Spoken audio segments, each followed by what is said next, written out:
오늘은 우리가 잘 알고 또 자주 들었던 이 히브리서 11장 말씀 본문을 가지고 말씀의 은혜를 나누겠는데요. 제가 이제 이 목회를 하면서 특별히 이제 부교육자로 교회 학교를 지도하면서 이제 여러 부서들을 맡았는데 교회에서 오랫동안 학생들을 지도하다 보면 어릴 때는 교회를 잘 다니다가 세월이 지나면서 좀 머리가 커지고 또 생각이 이제 깊어지고 하다 보면 고등학교 또 대학교 가면서 교회를 떠나는 그 학생들을 많이 보게 됩니다. 물론 이제 세월이 지나서 또 이제 다시 믿음이 생겨서 돌아오는 경우들도 있지만 좀 안타까운 그런 학생들이 많이 있죠. 제가 어릴 때도 뭐 제가 자란 곳이 시골이어서 몇 명 되지도 않았는데 제 또래, 제 친구들 중에 초등학교 때까지는 같이 놀면서 또 같이 교회 다니고 예배 드리고 신앙생활 하던 친구들이 이제 중학교, 고등학교 또 올라가면서 이제 하나 둘 이제 교회 안 나오는 경우들을 많이 보게 되었습니다. 좀 어릴 때는요, 이제 의심이라는 것이 안 생기고 부모님이 말씀하시는 것 혹은 교회에서 이제 가르쳐 주시는 것들을 이제 잘 받아들이다가 이제 머리에 지식들이 좀 들어가고 또 이제 여러 가지 것들을 경험하다 보면 내가 학교에서 배운 것 혹은 사람들로부터 듣는 것과 교회에서 듣고 배우는 것이 다르다 이런 생각을 하게 되는 거죠. 많은 차이가 나다 보니까 이제 비교를 하게 되잖아요. 선택을 해야 되는데 이제 세상 교육을 받다 보면 특별히 학교에서 과학이나 이런 교육을 받다 보면 성경이랑 너무 다르거든요. 또 과학적인 이게 사실이라고 믿게 되면 성경에 나오는 말씀들이 이제 과학적이지 않아 보이는 것들이 자꾸 눈에 들어오게 되고 그런 생각들을 하게 되는 거죠. 그리고 또 교회에서 배우는 것들에 대해서 세상 사람들이 맹목적인 신앙이다 뭐 이런 말도 듣게 되고 비난을 듣게 되면 또 이제 마음이 점점 멀어지게 되는 것이고요. 그러다 보면 이제 자기가 직접 경험을 해보지 못했으니까 성경에 나오는 그런 기적이나 이런 것들을 조금씩 의심하게 되는 거죠. 어릴 때는 그냥 이게 찬양 부르면서 율동하면서 막 그렇게 하던 아이들이 그래서 들었던 것을 그대로 쏙쏙 스폰지처럼 흡수하는 하던 그런 아이들이 이제 머리가 커지고 자기 생각이 강해지면서 이제 그런 의심들이 자꾸 찾아오게 되고요. 또 자연스럽게 교회를 떠나는 학생들이 많은 것을 보게 됩니다. 그런데 여러분, 믿음이 정말 그런 것일까요? 내가 경험을 해봐야지 그게 믿을 수 있는 진리일까요? 우리가 교회에서 이제 한때 자주 좀 이제 제주도를 간 적이 있었는데요. 리더 세미나나 교육자 세미나 이런 거 할 때 제주도 가게 되면 주로 이제 올레길을 많이 갔어요.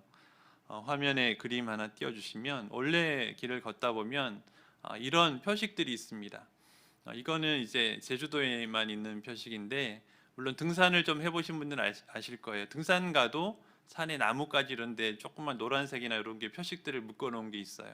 이제 등산길이라는 게 사실 사람들이 많이 지나다니는 길이 아니다 보니까 가다 보면 길을 잃거든요. 그래서 길을 잃지 말라고 표식들을 주는데 올레길 가면 이런 표식이 있어요.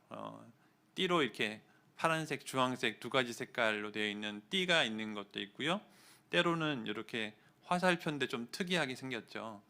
시옷자 모양으로 해서 이렇게 물결 표시 모양으로 화살표가 있습니다.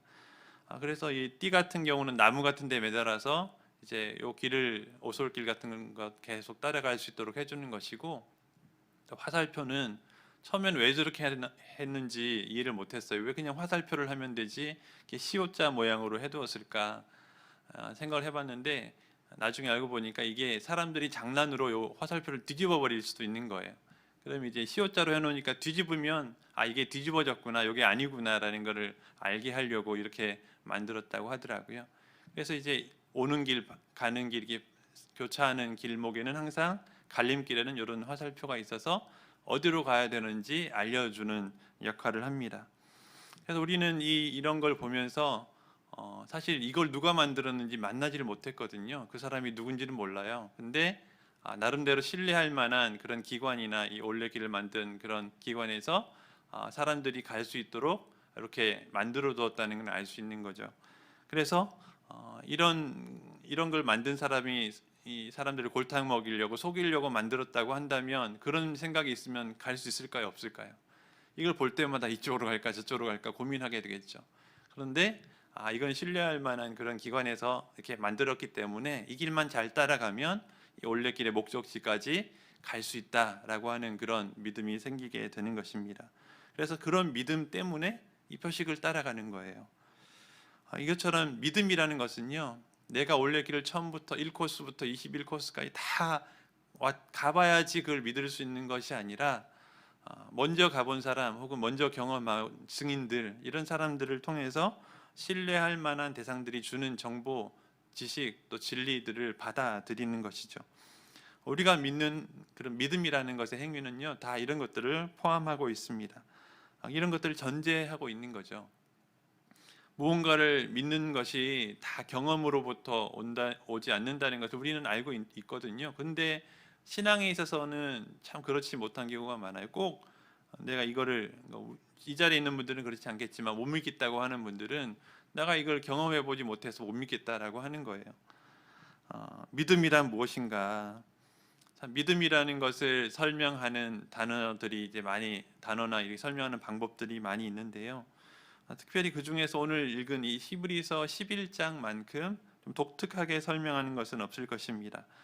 이 히브리서 기자는요, 이 믿음에 대해서 두 가지를 대비하면서 설명을 해요. 뭐냐면 보이는 것과 보이지 않는 것. 그러니까 믿음이라는 것을 설명하면서 보이는 것과 보이지 않는 것을 구분해서 설명을 하고 있습니다. 특별히 우리가 어떤 대상을 믿는다는 것은요, 기본적으로 이제 보이지 않는 부분을 다 포함하고 있어요. 무슨 말이냐면 보이는 것만 믿는 게 아니거든요. 보이지 않는 것도 믿는 거예요. 예를 들면 어떤 사람을 믿는다라고 할 때는요, 그 사람의 외모, 또 그 사람의 그런 우리가 눈으로 보이는 부분을 믿는다는 의미도 되지만 그 사람의 됨됨이, 또 그 사람의 말, 생각, 이런 것들을 우리가 신뢰하고 믿는 것이죠. 즉 내가 그 사람을 믿는다고 하면 그 사람의 이면에 있는 보이지 않는 부분에 대해서까지도 믿게 되는 것이고, 또 그것이 바로 보지 못한 실체라는 거죠. 그래서 눈에 보이지 않지만 분명히 존재하는 것들이 있는 것이고요. 우리는 그것을 믿는 것입니다. 오늘 본문 1절 말씀에 그것을 말씀하고 있습니다. 1절 다시 보시면 믿음은 바라는 것들의 실상이요 보이지 않는 것들의 증거니 했습니다. 여기서 바라는 것이라고 했잖아요. 이 바라는 것은 내가 개인적으로 바라는 것, 개인적인 소망, 소원, 이런 걸 말하는 게 아니에요. 여기서 바라는 것이라는 말은 미래에 이루어질 것이라고 약속되어진 말씀에 근거한 소망을 의미합니다. 즉 우리 믿음은 바라는 것들의 실상이라는 말은, 즉 믿음이 있다는 것은 내가 말씀에 근거한 소망을 가지고 있다라는 것을 믿음이라는 것이 보여준다는 거예요. 믿음이 내 속에 있는 보이지 않는 소망을 보여주는 그 실체라는 말입니다. 그렇기 때문에요, 미래에 대한 소망이 없는 믿음은 사실 불완전한 믿음이에요. 내가 믿는다고 하면서 소망이 없거나 혹은 불안하거나 혹은 흔들리거나 그렇다면 내 믿음이 아직까지 완전하지 못하거나 약하다는 거죠. 반대로 말하면 소망이 있는 사람은 흔들림 없는 확고한 그런 믿음을 가지고 있는 것입니다. 같은 히브리서 6장 19절에 이렇게 기록을 하고 있습니다. 제가 읽어보겠습니다. 우리가 이 소망을 가지고 있는 것은 영혼의 닷 같아서 튼튼하고 견고하여 휘장 안에 들어가나니. 아멘. 이 소망을, 이 히브리서에서는 소망과 믿음 이런 것들을 설명하는데요. 우리가 이 소망을 가지고 있는데 말씀에 약속된 미래에 대한 소망을 가지고 있는 것은 뭐와 같냐면 영혼의 닷과 같다 했어. 닷이 뭐죠? 큰 배가 파도나 물결에 떠내려가지 않도록 정박하기 위해서 바다 밑에 이렇게 돌이나 이런 바위에 걸리도록 크고 무거운 것을 내리는 거예요. 그게 닷이에요. 이 닷을 잘 내려놓으면 바람이 불어도 파도가 쳐도 이게 배가 흔들리거나 떠내려가거나 하지 않고 튼튼하고 견고하다는 거예요. 즉 우리가 소망을 가진 것이 마치 이렇다는 거죠. 영혼의 닷과 같아서 우리 영혼이 흔들리거나 떠내려가거나 상황이나 환경이나 이런 데 막 좌우되면서 그렇게 되지 않도록 튼튼하고 견고하도록 하는 것이 바로 소망이라는 거죠. 소망을 가지고 있으면 마치 영혼의 닻을 내린 것과 같이 우리 인생의 폭풍우와 같은 상황이 와도 흔들리지 않는 더 그런 튼튼한 견고한 그런 믿음을 가지게 해주는 거죠. 그래서 이처럼 믿음, 소망, 나중에 뭐 고린도전서에 사랑도 얘기하지만 믿음과 소망은요 뗄 수 없는 거예요. 그래서 계속해서 1절 오늘 본문 1절 하반절을 다시 한번 보면요 이렇게 돼 있어요. 믿음은 뭐라고요? 보이지 않는 것들의 증거라고 말씀하고 있습니다. 자, 믿음은 바라는 것들의 실상, 즉 소망이라는 것들의 실체고 두 번째로 보이지 않는 것들의 증거다라는 건데요. 즉 풀어서 말하면 뭐냐면 보이지 않는 것들이 실제로 존재한다고 생각하는 그 신념, 확신, 여기서 말한 증거는요, 증거라는 단어는 이런 신념 혹은 확신이라는 의미를 담고 있습니다. 그래서 보이지 않지만 내가 보지는 못했지만 그것에 대한 확신, 신념을 가지고 있는 것이 뭐냐 하면 그게 바로 믿음이라는 거죠. 즉 소망에 근거해서 내가 보지는 못했지만 미래의 어떤 것을 내가 다 경험해 보지는 못했지만 그것을 확실하게 믿는 신념을 바로 믿음이라고 말씀하고 있습니다. 그래서 우리가 이 히브리서 11장의 많은 믿음의 인물들을 보게 되는데요. 그분들이 바로 이 믿음, 즉 나중에 미래에 있을 것들을 기대하고 소망하면서 보지는 못했지만 기다리는 소망하는 그 믿음으로 그들은 천국 시민이라고 하는 그런 인정을 받고 승인을 받았습니다. 그래서 그 설명이 바로 2절 말씀인데요. 2절 말씀을 보시면 이렇게 되어 있습니다. 선진들이 이로써 증거를 얻었느니라. 아멘. 그러니까 믿음은 바라는 것들의 실상이고 실체고 보이지 않는 것들의 그런 확신, 신념이라고 했는데 이 믿음을 가진 믿음의 선진들이 뭐라고요? 증거를 얻었다 했어요. 여기서 증거는요 1절에 나오는 증거는 아까 말씀드렸죠. 신념이나 확신 이런 것을 의미한다면 여기서 말하는 선진들이 이로써 증거를 얻었다라고 할 때 이 증거는 좀 의미가 좀 다른 단어예요. 우리나라 말로는 같이 쓰였지만 원어로 말하면 이 증거는 인정, 승인 이런 의미가 포함되어 있습니다. 혹은 증언, 그러니까 하나님께서 그래 너 잘했어라고 인정해 주시고 승인해 주시고 너는 이제 천국 시민이야라고 해주시는 그 증언, 그것을 의미하는 거죠. 그게 바로 선진들이 앞에 나오는 1절에 나오는 이런 믿음으로 증거를 얻었다. 천국 시민이라고 하는 구원받은 그런 인정을 받았다라고 말씀하고 있습니다. 그리고 그 믿음의 후손인 우리들이 어떻죠? 이 참 믿음의 증인들을 통해서 우리도 마찬가지로 아까 올레길을 봤잖아요. 그리고 표식들을 보면서 믿음의 선진들이 갔던 그 길을 우리가 이 히브리서 11장에 믿음의 위인들이 갔던 그 발자취를 보면서 따라가는 것이죠. 그래서 우리는 그 참 믿음을 통해서 간접적으로 경험하게 되는 것입니다. 그래서 이런 믿음들을 통해서요 우리가 성경에 있는 말씀들이 정말이구나 진리구나라고 하는 것을 믿게 되는데 그게 3절 말씀이죠.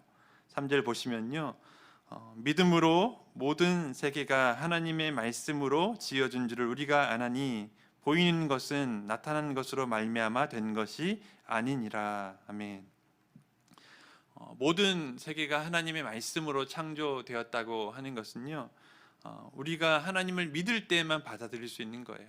그러니까 하나님의 존재 또 하나님이 어떤 분이신지 우리가 믿어야만 우리가 직접 보지 못한 천지 창조도 우리가 받아들일 수 있는 거죠. 사실 이제 세상에서 과학적으로 말하는 세상이 탄생한 혹은 생겨난 그런 원리 혹은 이론들도 보면요 사실은 과학적이라고 말은 하지만 그것도 결국은 어떤 믿음에 근거하는 거예요. 많이 들어보셨겠지만 빅뱅이라는 거 들어보셨죠? 이 우주가 생겨난 게 뭐 어디서부터인지 모르겠지만 뭔가 하면 우주가 팍 폭발하면서 거기서 나온 수많은 그런 원소들이나 이런 것들이 어떻게 하다 보니까 우연하게 막 뭉쳐지고 뭐 이렇게 돼서 뭐 지구가 생겨나고 뭐 그게 생물이 생겨나고 뭐 이렇게 됐다고 하는 거잖아요. 이것도 어떻게 보면은 자기들이 보지 못했지만 어떤 이론, 스스로 과학적이라고 생각하는 그 이론에 의해서 자기들의 믿음이 생기는 건데, 우리도 마찬가지예요. 믿음이라는 것은요, 뭐 과학적이라고 아무리 말하지만 믿음이라는 것은 어떤 신뢰, 또 어떤 근거를 바탕으로 생겨나는 것입니다. 우리가 하나님을 믿을 때에, 하나님의 존재를 믿을 때에 하나님께서 이 세상을 창조하신 것을 믿는 것이고요. 그것은 우리가 봤기 때문에 믿는 게 아니에요. 여기 중에 저를 비롯해서 누구도 천지가 창조되는 것을 본 사람은 아무도 없습니다. 하지만 우리가 창세기의 말씀에 기록된 대로 하나님께서 태초에 말씀으로 창조하셨다는 것을 이 말씀을 통해서 우리가 믿고 받아들이게 되는 것이죠. 이처럼 불신자들이 인정하든 인정하지 않든 간에 관계없이 여러분, 진리는 진리입니다. 우리가 직접 창조의 과정을 봤냐 안 봤냐, 이거 중요한 게 아니에요. 아까 앞에서 말했잖아요. 믿음이라는 것이 우리가 다 그 과정을 지켜본다고 해서 그게 참 믿음이고, 내가 못 봤으니까 내가 믿는 믿음이 가짜 믿음이고, 그런 게 아니라는 거죠. 히브리서에서 말씀하고 있는, 11장에서 말씀하고 있는 것이 바로 그런 것입니다. 우리 앞에 앞서갔던 수많은 믿음의 조상들, 선진들이 보지 않고 믿은 그 믿음으로 하나님께서 인정하시는 그 믿음이라고 인정하시는 그 증거를 받았다고 말씀하고 있습니다. 그래서 히브리서 기자는요, 오늘 11장을 기록하면서 1절부터 3절까지 좀 어렵지만 이렇게 이론적인 부분들을 설명을 다 했어요. 믿음이라는 것은 이렇게 이런 것이다 라고만 말하면 어렵잖아요, 그죠? 어려우니까, 그러면 실제로 이런 믿음을 가지고 살아왔던, 이런 믿음으로 하나님께서 의인이라고 인정해 주시고 구원해 주시고 천국으로 받아주셨던 믿음의 사람들이 있다는 거죠. 그 믿음의 선진들을 보여주겠다고 하면서 한 명 한 명 우리에게 보여주게 됩니다. 그래서 오늘 본문에서는 2명의 인물이 나오는데요, 참 그 뒤에 많은 인물들이 더 있지만 2명만 보도록 하겠습니다. 그래서 그 첫 번째 증인은 누구냐면 4절에 나오죠. 아벨입니다. 4절 다시 보시면 믿음으로 아벨은 가인보다 더 나은 제사를 하나님께 드림으로 의로운 자라 하시는 증거를 얻었으니 하나님이 그 예물에 대하여 증언하심이라. 그가 죽었으나 그 믿음으로써 지금도 말하느니라. 아멘. 자, 여기 보면 우리가 잘 아는 아벨이 나오죠. 이 아벨은 가인보다 더 나은 제사를 하나님께 드렸다 했습니다. 그리고 이 제사는요, 뒤에 보면은 예물이라는 단어로 이제 다시 한번 반복해서 설명을 하고 있습니다. 즉 제사를 드리는데 제물을 드릴 때에 하나님께서 이 아벨의 예물은 받으셨고요, 가인의 예물은 받지 않으셨어요. 그러니까 뭐 창세기로 돌아가서 다 설명할 수는 없지만 기본적으로 거기는 어떤 게 전제되어 있냐면 아벨이 드린 예물은 믿음으로 드렸다는 것이고요, 가인이 드린 제물은 형식적으로는 비슷해 보이는데, 즉 아벨은 자기가 양치는 자였기 때문에 양을 드렸고, 가인은 농사하는 자였기 때문에 자기가 소출을 거둔 곡식을 드렸고, 겉으로는 비슷해 보여요. 근데 보이지 않지만 그 속에 믿음이 있느냐 없느냐가 차이가 났다는 거죠.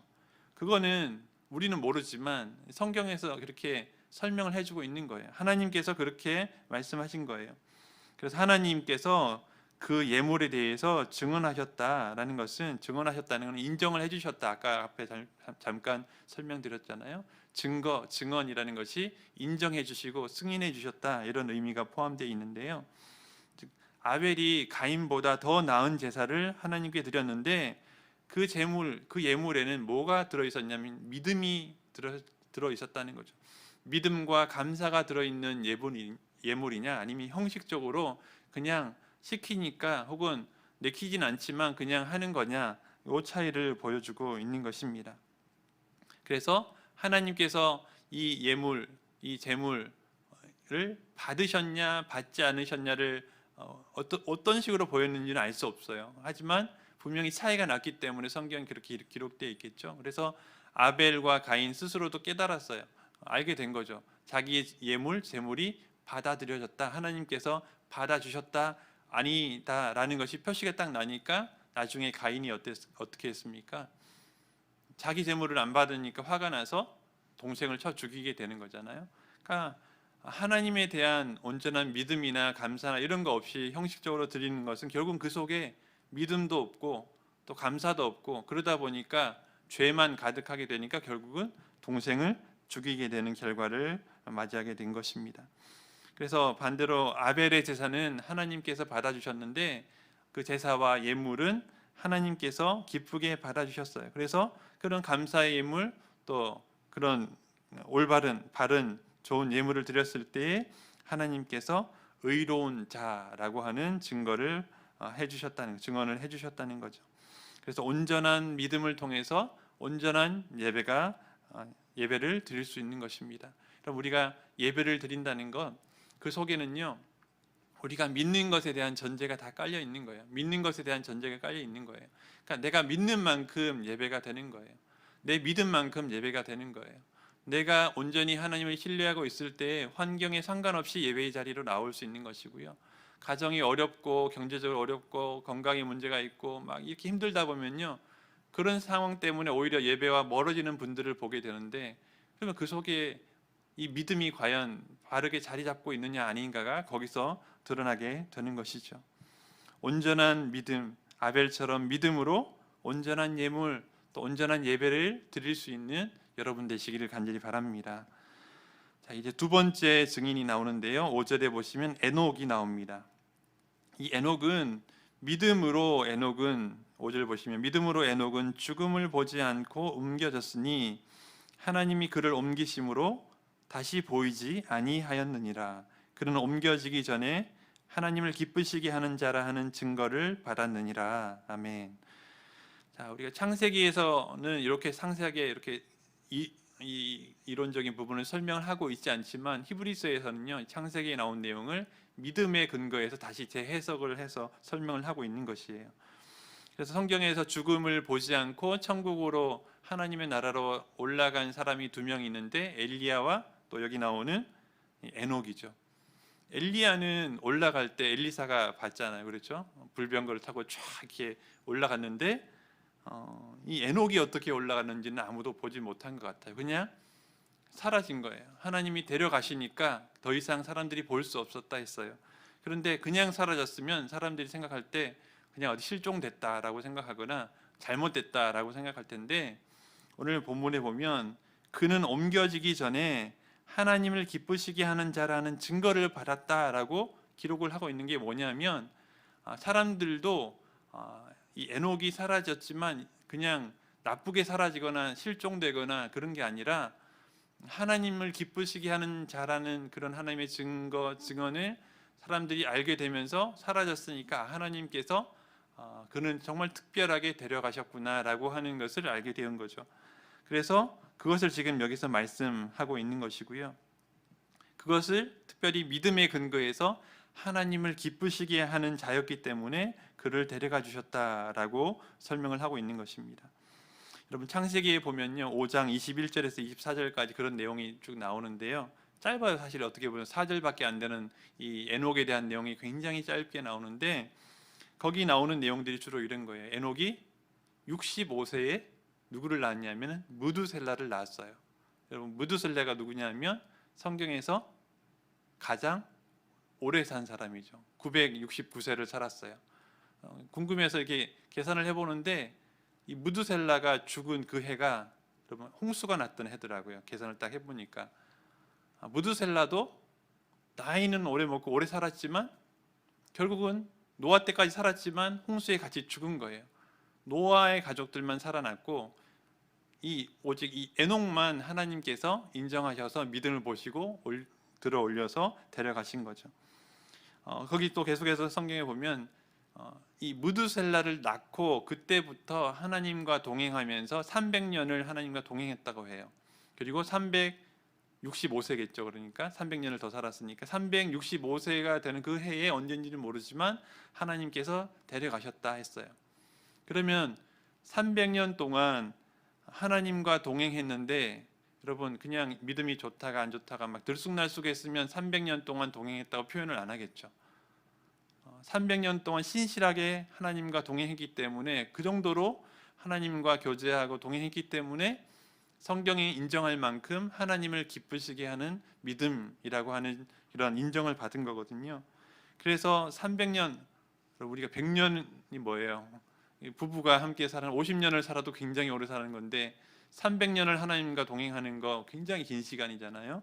그런데 그 긴 시간을 에녹이 한결같이 하나님과 동행하면서 살았다.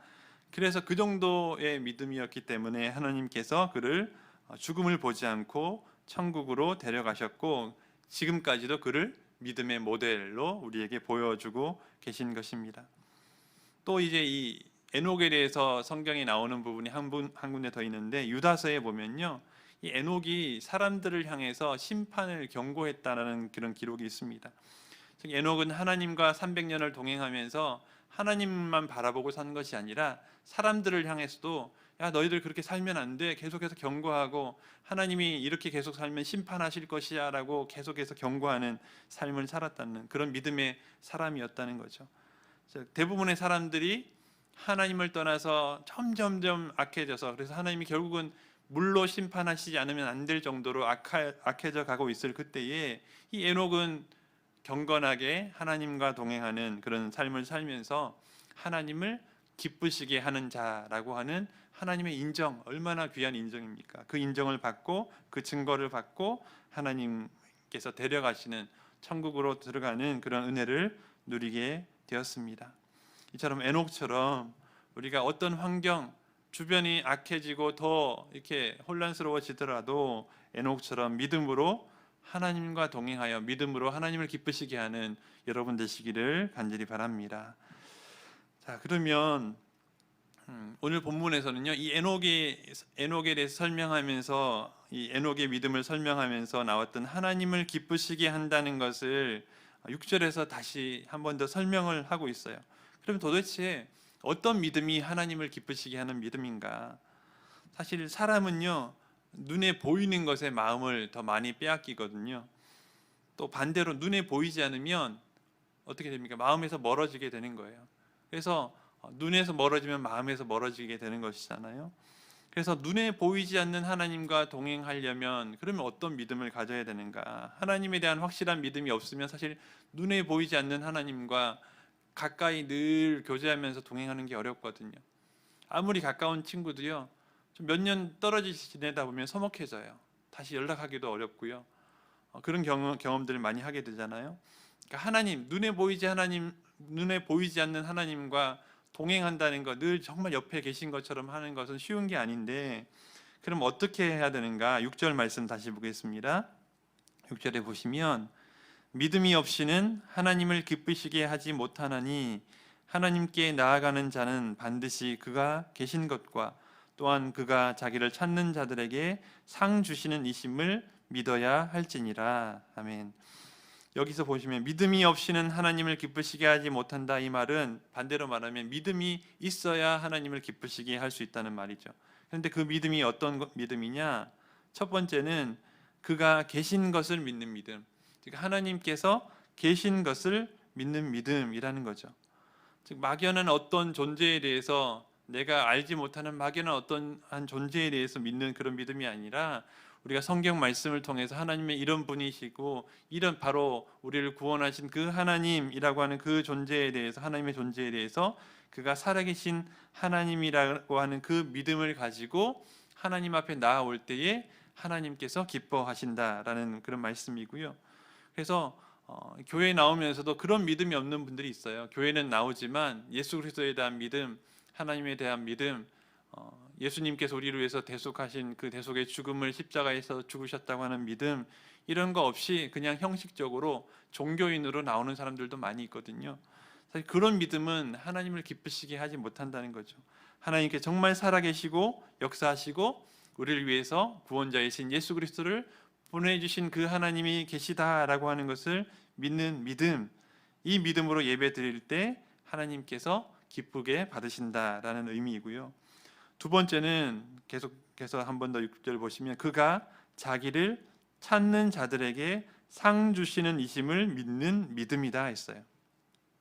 여기서 상을 주신다는 것은요, 물론 요 단어 표현처럼 어떤 상, 뭐 경주를 하거나 어떤 있던 게임을 하거나 이렇게 해서 우승한 사람에게 주는 그런 상의 의미도 있지만 더 넓은 의미로 어떤 보답, 보상을 해주신다는 거예요. 즉 약속하신 대로 너희들이 이것을 하면 이것을 주겠다라고 약속하신 것을 그대로 이루어 주시는, 보상해 주시는 것을 말씀하는 건데요. 즉 자기를 찾는 자들에게 상을 주시는데 어떤 상이냐 면 하나님을 믿고 따르는 그 하나님 말씀을 그대로 순종하고 따르는 자들에게 주시고자 하신 구원과 축복 이런 것들을 약속하신 대로 주시는 것, 그 상을, 그 보답을, 그 보상을 주시는 것. 그러니까 하나님은 그 약속하신 대로 정말 주시는 분이라고 하는 것을 믿는 믿음, 그 믿음을 가지고 하나님 앞에 나오는 자를 하나님께서 기뻐하신다라고 말씀하고 있는 것입니다.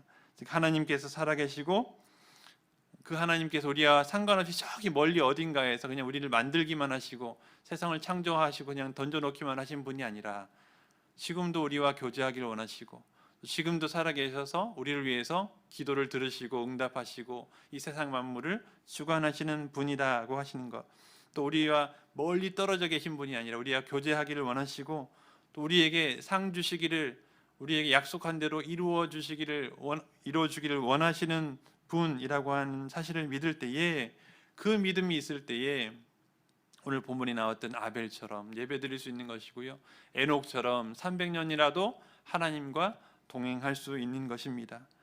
여러분 우리의 믿음을 한번 돌아보십시오. 내가 과연 에녹의 믿음 워낙 높은 믿음이니까 나는 이걸 못 따라간다고 생각만 하지 마시고, 나는 하나님과 내 생명이 100세를 살더라도 내가 100세까지 정말 하나님과 동행할 수 있을까?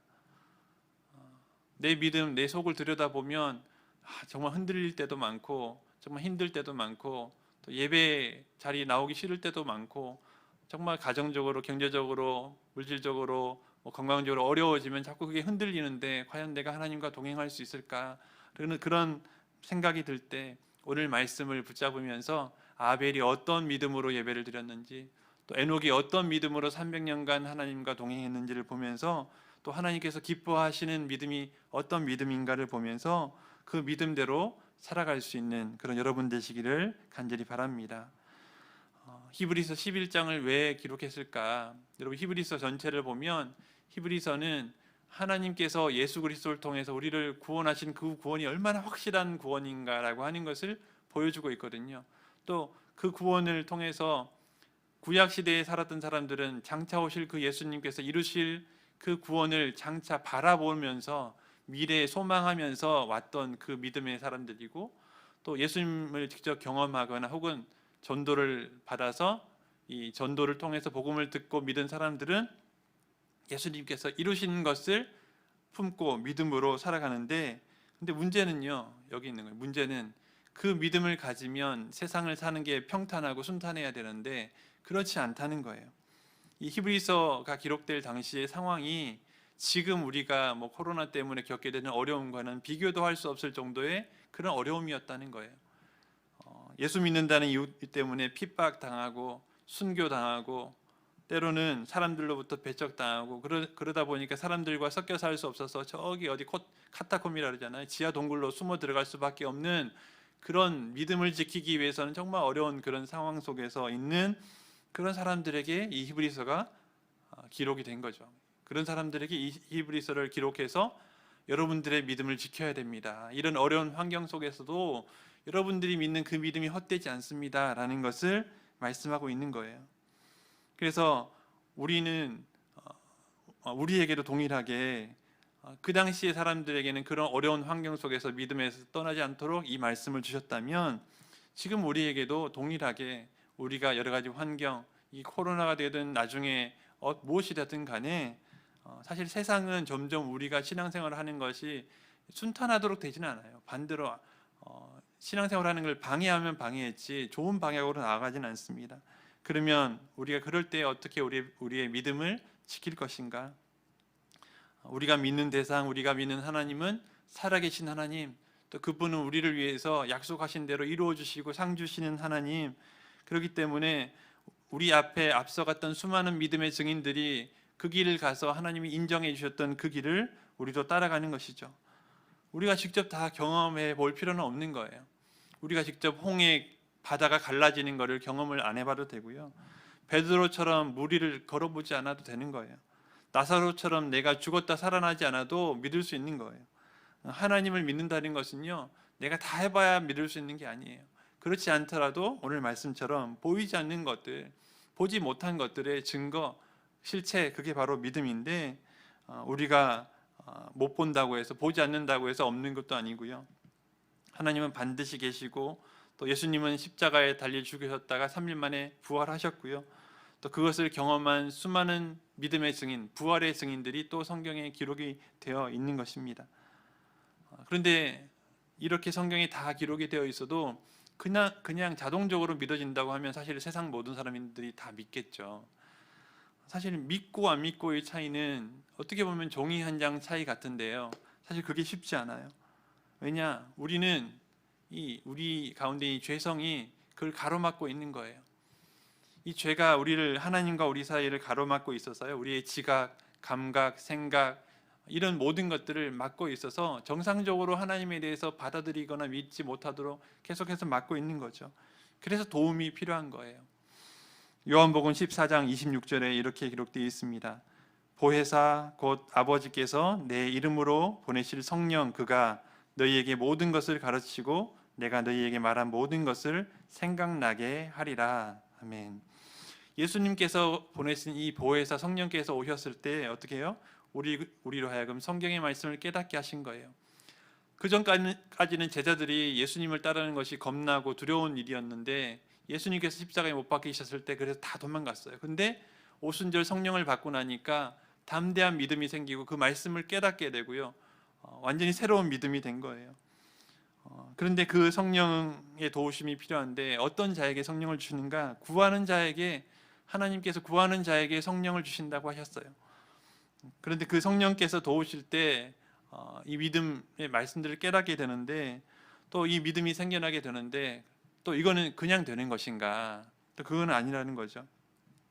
믿음의 근거인 말씀을 들어야지, 그 말씀을 들은 말씀을 성령께서 깨닫게 하실 때에 우리에게 믿음이 생겨나게 되는 것이죠. 그래서 로마서 10장 17절에 이렇게 기록되어 있습니다. 그러므로 믿음은 들음에서 나며 들음은 그리스도의 말씀으로 말미암았느니라. 아멘.